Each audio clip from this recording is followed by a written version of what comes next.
Hey, welcome to the Gary Abbott channel. Today I have five things that I want to discuss that you might not consider when moving to the villages. These things is important and you probably should know more about them.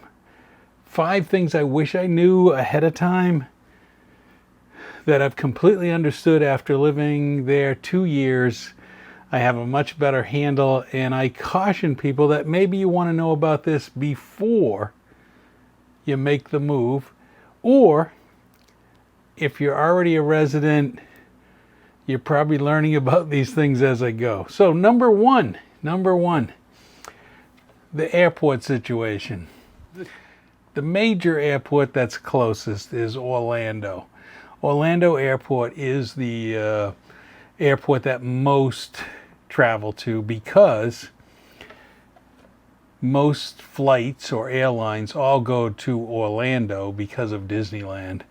Clearly a very popular and busy airport.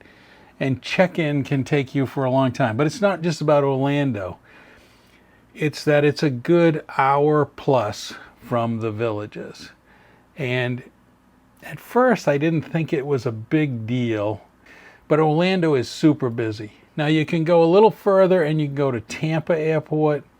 The reason I'm bringing this up is if when you're moving to the villages and you start thinking about people coming to visit you. Now if they're flying or you're flying to go back home or to your second home, or because this is your seasonal, the airports matter. The airports really do matter. I'm not saying it's a negative, but it is not super convenient. Now there is Sanford is another airport, just doesn't have as many flights going to as many areas as Orlando. Keep in mind, Florida Turnpike is very busy. I'm not going to go into all the details of the airport, but I think a little more research in the airports depending on how big a priority that is. Again, this is a top 5. Number 2 is really about understanding residents only card that you get in the villages. I think there's a lot of people that don't fully understand when you buy a property and what you're allowed to do as a resident and a property owner.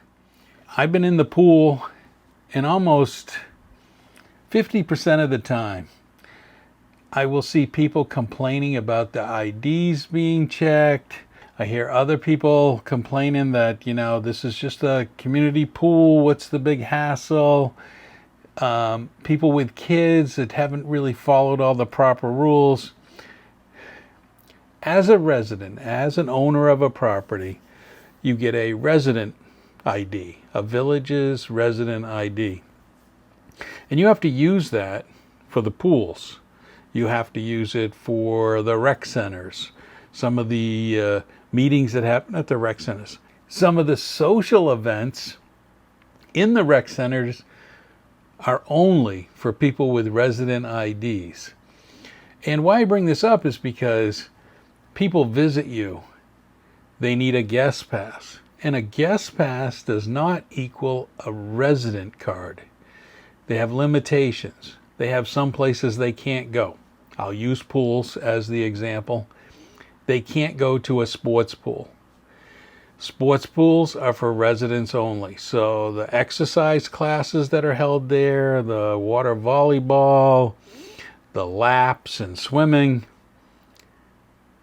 they can't get in. It is for residents only.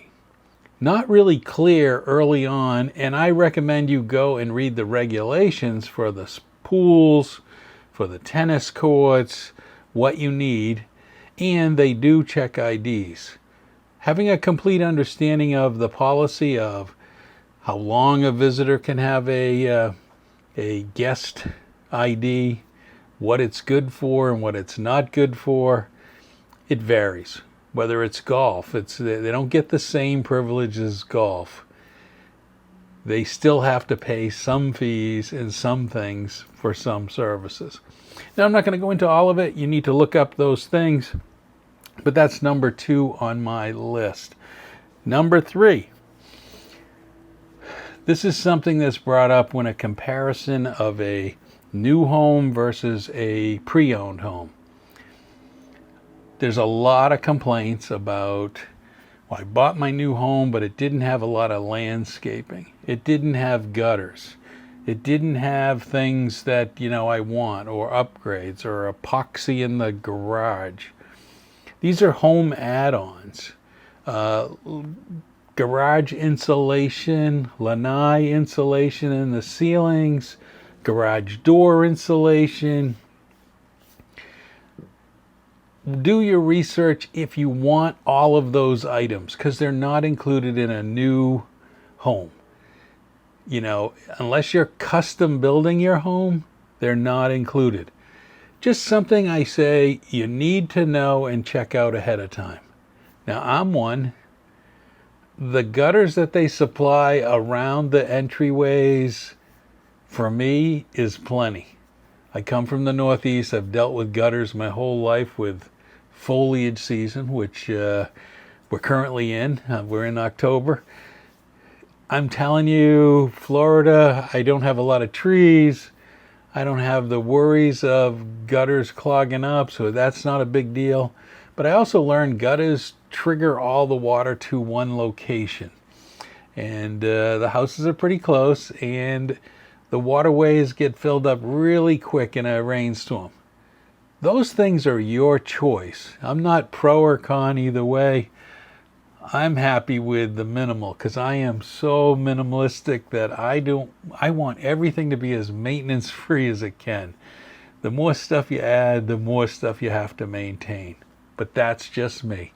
But you should know about home add-ons. If you're buying a new house, you're going to want to know about those things. And there are a lot. And there's lots of videos on all of these topics, the landscaping and palm trees and what good palm trees are. All of those are options for you. You need to look into it more before purchasing if those are things you want. Number 4, hot everywhere for the past year, ever since last year's storms rolled through Florida. Insurance. Homeowners insurance is going up at a faster pace in Florida than anywhere else because of all of the storms that hit last year. Companies are either going to have to fold or they have to increase their prices. People are feeling the pain. And it can be high in different locations. The Villages is lucky it's not going up like areas in Fort Myers or locally. But I'm saying insurance overall. Expect your auto insurance to be higher. You have to have the decision of flood insurance or not. Golf cart insurance. Lots of insurance questions that I wouldn't totally put those aside. I would look into them. Things I kind of wish I researched a little further. Not that it would have changed my mind, and I've made plenty of videos, but insurances could be higher, even a lot higher than where you are now. And number 5, probably something you overlook and you don't really think about. There's a lot of homes in the Villages that are different sizes. Villas, smaller driveways. Some only have 1-car garage. Something to consider, and it ties to number 1. When guests come, space for their vehicle, for all of these things you might not have thought about. If somebody comes to visit you, many homes are only got 2-car driveway, fits 2 cars. Some might have 3 with the golf cart half garage. And you have a 2-car garage.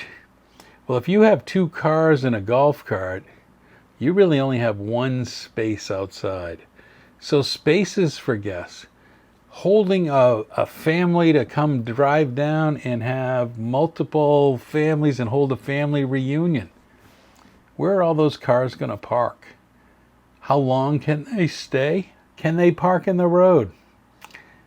The regulations don't allow for you to park in the road overnight in most of the villages.